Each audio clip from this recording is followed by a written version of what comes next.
अस्सलामुअलैकुम नाजरीन, मैं मोहम्मद अफरोज, तेज़ न्यूज़ में आपका इस्तकबाल है। ईद मिलादुन्नबी सल्लल्लाहु अलैहि वसल्लम के ऊपर गवर्नमेंट के गाइडलाइंस जो है, जिसमें डिस्क्रिमिनेशन है, भेदभाव है, इक्वालिटी नहीं है, एक फेस्टिवल को अलग नज़र से दूसरी फेस्टिवल को अलग नज़र से देखा जाता है। मैसूर में कंडीशनल परमिशन दिया जाता है फेस्टिवल सेलिब्रेट करने के लिए। गुलबर्गा में वक्फ बोर्ड और माइनॉरिटी डिपार्टमेंट से ईद मिलादुन्नबी सेलिब्रेट करने के लिए बैन किया जाता है, जिसका हम स्ट्रांगली कंडेम करते हुए मुस्लिम चौक पर वो गाइडलाइंस को अपने हाथों से फाड़े हैं और आपके चैनल के जरिए से इस बात को क्लियर करते हैं कि डिस्क्रिमिनेशनरी तौर पर अगर मिलादुन नबी सल्लल्लाहु अलैहि वसल्लम के खिलाफ अगर कोई ऑर्डर आएगा तो उस ऑर्डर को हम अपनी जूती की नोक पर रखेंगे, हम उसे नहीं मानेंगे। यह हमने आज गुलबर्गा में यह फैसला लिया है क्योंकि हमारे देश के prime minister mister Narendra Modi बड़ी बड़ी सभाएं बिहार में करते हैं, उनके पास कोरोना स्प्रेड होने का कोई मामला नहीं आता। तेजस्वी यादव बड़ी सभाएं करते हैं, कोरोना वायरस वहां से स्प्रेड नहीं होता। कर्नाटका में एमएलसी इलेक्शन में येडियुरप्पा बड़ी कैंपेनिंग करते हैं, उसमें कोरोना वायरस नहीं आता। दीगर फेस्टिवल्स में कोरोना वायरस स्प्रेड नहीं होता। सिर्फ और सिर्फ ईद मिलादुन नबी सल्लल्लाहु अलैहि वसल्लम के जुलूस और जलसे पर क्यों यह कोरोना वायरस स्प्रेड होता है। हमने यह गुलबर्गा में यह तय किया है, अतराफ व अकनाफ के लोगों के लिए भी यह हमारी गुजारिश है कि आपको डरने घबराने की जरूरत नहीं है। हिकमत के नाम पर बुज़दिली के मुजाहरे नहीं करना है। लॉकडाउन में बहुत हिकमत कर लिए, हिकमत के नाम पर हमेशा बुज़दिली के मुजाहरे होते गए, मगर अगर नबी की बात आई फिर वहां पर भी हिकमत है तो हमारी वजूद की कोई अहमियत नहीं होगी। हम जब मर मिटने की बात करते हैं सरकार दो आलम सल्लल्लाहु अलैहि वसल्लम के नाम पर, यहां पर अमली मैदान में आकर उसका मुजाहरा करने की जरूरत है। गुलबर्गा में जुलूस होगा, जलसा होगा, शहर एरियाज को सजाया जाएगा, मसाजिदों में खाना खिलाया जाएगा और मिलाद वही शान शौकत से मनाया जाएगा जो हमेशा की तरह से मना। आपके दो सवाल है। पहला सवाल यह है कि इस जुलूस के बाद में कोविड-19 के केसेस अगर बढ़ते हैं तो उसका जिम्मेदार कौन है। अगर से prime minister of India Narendra Modi Bihar में जो सभाएं कर रहे हैं, वो सभाओं के बाद में कोरोना वायरस स्प्रेड होता है, वो जिम्मेदारी लेने के वास्ते तैयार है। और मैसूर में हेल्थ और फैमिली डिपार्टमेंट की जानिब से जो परमिशन फेस्टिवल सेलिब्रेट करने का दिया गया, फेस्टिवल के बाद में कोरोना स्प्रेड होता है, वो जिम्मेदारी लेने के वास्ते तैयार है। और कर्नाटका के येडियुरप्पा जो एमएलसी इलेक्शन में कैंपेन कर रहे हैं, एमएलसी इलेक्शन के बाद में कोरोना अगर स्प्रेड होता है उसकी जिम्मेदारी लेने के लिए वो तैयार है।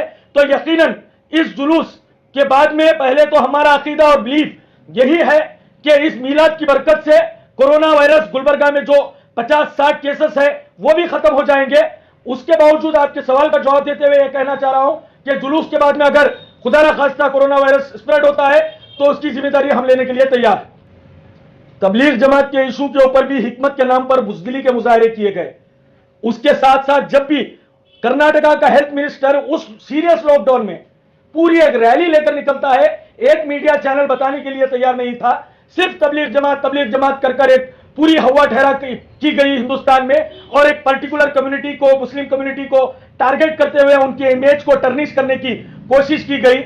आपने एक सवाल यह भी पूछा, आप गवर्नमेंट के ऑर्डर के खिलाफ जाकर सेलिब्रेट करना चाह रहे हैं। हम गवर्नमेंट के खिलाफ, ऑर्डर के खिलाफ जा रहे हैं, मगर कॉन्स्टिट्यूशन ऑफ इंडिया का प्रोटेक्शन कर रहे हैं, क्योंकि गवर्नमेंट का जो ऑर्डर है वो कॉन्स्टिट्यूशन ऑफ इंडिया के खिलाफ है, वो गंगा जमुना तहजीब के खिलाफ है, वो इस देश के सेकुलरिज्म के खिलाफ है। इसके लिए हमने मुस्लिम चौक पर खड़े होकर गवर्नमेंट के ऑर्डर को फाड़ा। तबलीग जमात की तरह टारगेट इस जुलूस पर भी अगर होगा तो हिकमत के नाम पर बुज़दिली नहीं की जाएगी। अगर जो टारगेट करेंगे हम उसका काउंटर करेंगे, उसके खिलाफ प्रोटेस्ट करेंगे। और अगर हमारे जुलूस में हमें अरेस्ट करने के लिए पुलिस डिपार्टमेंट से, तो इस इशू में हमारा कुछ लेना देना नहीं है। पुलिस डिपार्टमेंट से अच्छी बात हो रही है, मगर हमें अरेस्ट करने के लिए पुलिस डिपार्टमेंट आएगा तो इस मसले में हम उस अरेस्टिंग को हमारी खुशकिस्मती समझेंगे। कई एक बार deputy commissioner of police, assistant commissioner of police से मीटिंग्स हुए हैं, उनको हमने कहा कि देखिए कंडीशनल तौर पर अगर परमिशन आप देंगे तो हम गुलबर्गा की अवाम को बताएंगे, समझाएंगे, हमें टाइम भी मिलेगा। मगर उन्होंने हमें यह कहकर रोक के रखा कि गाइडलाइंस आने वाले हैं सरकार से, उसका वेट करिए। गाइडलाइंस आ गए, गाइडलाइंस में खुली तौर पर डिस्क्रिमिनेशन हुआ है, उस डिस्क्रिमिनेशन के हम खिलाफ हैं और उस ऑर्डर को हम खताई मानने वाले नहीं हैं। उस ऑर्डर के खिलाफ जाकर जश्न मिलादुन नबी सल्लल्लाहु अलैहि वसल्लम हम जोरों शोर से मनाएंगे, हर साल से ज्यादा तारीखी तौर पर मनाएंगे। वक्फ बोर्ड के मेंबर से यही कहना चाहूंगा, माइनॉरिटी डिपार्टमेंट से भी यही कहना चाहूंगा कि आप यकीनन एक बोर्ड है, आपका काम यह नहीं है कि मजहबी मामलात में आप इन्वॉल्व हो।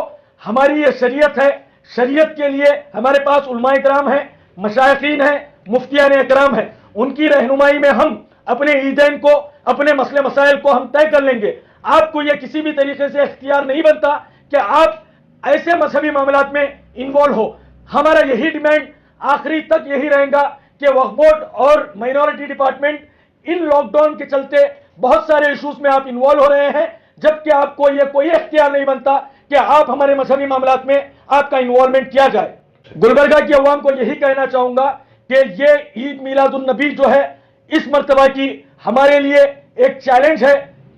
दो तरीके से चैलेंज है, एक तो हमारे साथ डिस्क्रिमिनेशन हो रहा है और दूसरा हम मिलादुन नबी के मौके से ला इलाहा इल्लल्लाह मुहम्मद रसूलुल्लाह सल्लल्लाहु अलैहि वसल्लम की बुनियाद पर हम इत्तिहाद का मुजाहरा करते हैं और उस जुलूस के जरिए से शहर गुलबर्गा में एक अमन की फिजा का पैगाम देते हैं और हम अपने हिंदू भाइयों को सीरत मुस्तफा सल्लल्लाहु अलैहि वसल्लम से आगाह करते हैं, भाईचारे की दावत देते हैं, अमन और अमान, प्यार मोहब्बत की दावत देते हैं। पहले हम मिल्लत में इत्तिहाद को पैदा करते हैं और मोहब्बत रसूल सल्लल्लाहु अलैहि वसल्लम के मुजाहरे करते हैं और इंसानियत का एक पैगाम देते हैं।